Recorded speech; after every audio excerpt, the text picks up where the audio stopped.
Good morning. The book I'd like to share with you today is called The Promise, and it's written by Nicola Davies and illustrated by Laura Carlin. Take a look at the cover of this. We've talked a lot about making inferences based on colors that illustrators use, images that are used for symbolism. A lot of times, we've talked about what birds can symbolize and things, and I don't know that we've talked about the cardinal before. And a lot of times the cardinal will symbolize hope, will symbolize, a lot of people think that, or like to think that someone who has passed on comes back in the form of a cardinal, or that it's a sign that someone's watching over them or something like that. So I wonder if that has anything to do with this. We also see some very dark, almost like just really ominous overtones. Remember that word, ominous? Not a lot of color. Tends to symbolize sadness, or there's a lot of poverty or some sort of situation happening. But then the title is The Promise. So that lends me to think back to that hope thing. So let's dig into this book a little bit and see what's going on. I love those title pages, those cover pages. And we see more dark colors, more ominous colors, and kind of like a city feel to it. The brick, in fact, where I grew up, I was just there this weekend, and the roads are brick, and I don't think that you have any of those locally. And it's a different feel as you drive over them, and it's a sound, and it kind of brings back some memories. It sparks some memories, just like those objects that you wrote about in your letters. Pigeons, although this could be roofing tiles. Well, you look at this, could be street, it could be roofing tiles, depending on how you look at it. But maybe some trash there that might indicate the street. A brick wall on the title page, the dedication. The Promise. When I was young, I lived in a city that was mean and hard and ugly. Its streets were dry as dust, cracked by heat and cold, and never blessed with rain. A gritty yellow wind blew constantly, scratching around the buildings like a hungry dog. Now, there's a lot on that page to think about. First of all, she's telling this from her point of view. So the author wants us to either know that it really happened or believe that it really happened. So you have to decide which is that. Is it really a memoir, or does she want us to just suspend reality and believe that this happened? And then that imagery of like a hungry dog. Imagine a dog that's starving, just scratching to get at something. In fact, my dog, Elfie, she tends to think she's starving every day and tries to scratch open the garbage can. So the gritty yellow wind blew constantly, scratching around the buildings like a hungry dog. Nothing grew. Everything was broken, and no one ever smiled.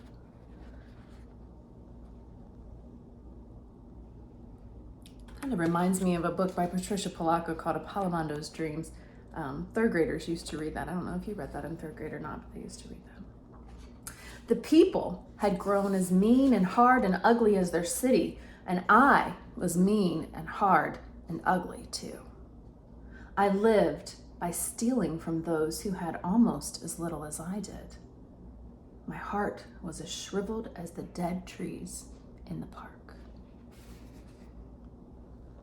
So you really get that hard, angry, deep depths of poverty where everyone has nothing, and yet she's stealing from them even though she knows they have as much nothing as she has.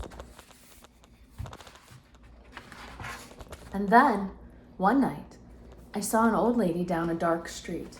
She was frail and alone, an easy victim.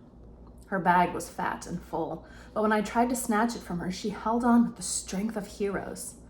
To and fro we pulled that bag until at last she said, "If you promise to plant them, I'll let go." What did she mean? I didn't know or care. I just wanted that bag. So I said, "All right, I promise." She loosened her grip at once and smiled at me. Well, what do you think might be in that bag? Why was this lady holding on to it so tightly? And why does the girl want something even if she doesn't know what it is? She just wants it. I ran off without a backward look, thinking of the food and money in her bag.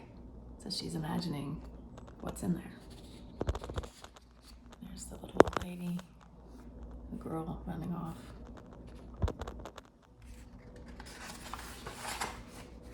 But when I opened it, the bag held only acorns. I stared at them. So green, so perfect. That reminds you of Holly Short and her acorns. And so many, and I understood the promise I had made. I held a forest in my arms, and my heart was changed. Those little seeds, those little possibilities, what they could become. I forgot the food and the money, and for the first time in my life, I felt lucky, rich beyond my wildest dreams. I slept with the acorns as my pillow, my head full of leafy visions, and in the morning, I began to keep my promise. Do you notice some color coming to the illustrations? The animals need the green plants to survive. The green plants need the animals to survive, right? I planted beside roads, at rotaries, just planting in the circle, the roundabouts. I think she's calling a roundabout a rotary. Among rubble, ruins, and rusty railings. That's that alliteration we talked about from poetry. Kind of makes you stop and think about the words. You've got the roundabouts, the rotary, the rubble, the ruins, and rusty railings, that repeated R sound. By train tracks, tram lines, and traffic lights. You've got that motion propelled by that alliteration. Train tracks, tram lines, and traffic lights. You've got that indication that she's really going the distance here. She's really traveling and taking this planting mission seriously. In abandoned parks and gardens laced with broken glass, behind factories and shopping malls, at bus stops, cafes, and apartment buildings. I pushed aside the mean and the hard and the ugly, and I planted.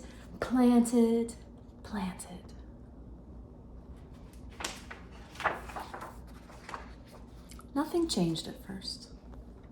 The gritty wind still scratched the parched, cracked streets. The people scowled and scuttled to their homes like cockroaches. But slowly, shoots of green began to show. Change doesn't always happen quickly, especially positive change. Often takes time, and you have to be patient and have hope and trust. Trees. First here and there, you see the oak leaves coming from the acorn. Then everywhere. Look at the color changing. The mood, the whole tone of this has changed. People came onto the streets to see. They touched the leaves in wonder, and they smiled. They had tea together by the tiny trees, 6 feet apart these days, right? They talked and laughed. We can still talk to each other and still laugh. There is still hope. And pretty soon, they were planting too. Trees and flowers, fruits and vegetables, in parks and gardens, on balconies and rooftops. Look at how color has come to everything. And how those signs of hope have changed the attitudes of the people.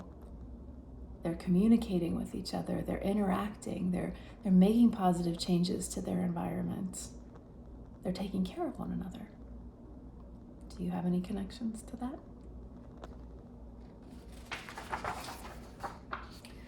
Green spread through the city like a song. I love that image. Think about that figurative language right there, that simile.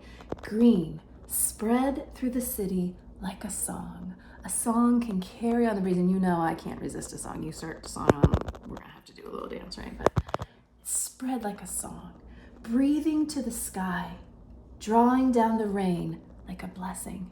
And we know that that can actually be literal, that those plants, that the stomatas can breathe, right? Although it's not really breathing, but they're taking in our carbon dioxide and releasing our oxygen, putting out good air for us to breathe. It's kind of that symbiotic relationship we have. But by then, I was already far away, planting in another sad and sorry city. So she started with her hometown, and then she moved out into the world to spread that hope. Oh, I love that. And then to another. She's not stopping. She's taking this mission very seriously. And another. I kind of get the illusion through the illustrations and through the way that people are behaving and interacting that she's kind of going on more of a worldly adventure. She's taking this even broader.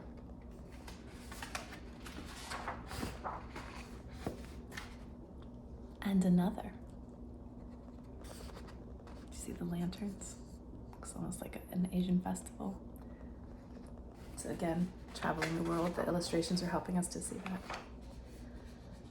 And then last night, in a lonely alley, a young thief fought me for my sack of acorns. How do you think she felt at that time? You think she remembered back to her hardened, hurting heart?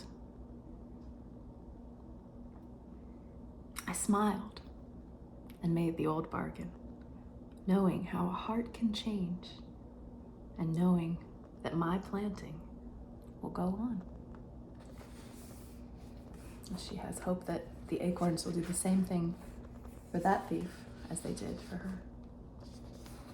Do you think they will? Do you think that one act of kindness, one act of hope or putting faith in someone can change someone else? Do you think it can spread? I'm wondering what you'll say the takeaways are from this book, what the author's messages or the life lesson is, and even how you can apply that to your life moving forward. Not to say I expect you to go out and plant hundreds of oak trees around the world, but we can use that figuratively as planting seeds of hope. What can you do? Maybe not planting literally, although you might be planting things that can help people and share food and things with them. But how can you plant seeds of hope figuratively that will lead others to do things? We call that, paying it forward, or random acts of kindness, or doing things that make other people, that change, kind of soften their hearts a little bit and change their perspective. So I'm looking forward to seeing your responses and what your takeaways are from this book. Have a wonderful day. Look for signs of hope. Look for signs of spring, and think about happier days. I'll be thinking about you. Have a great day.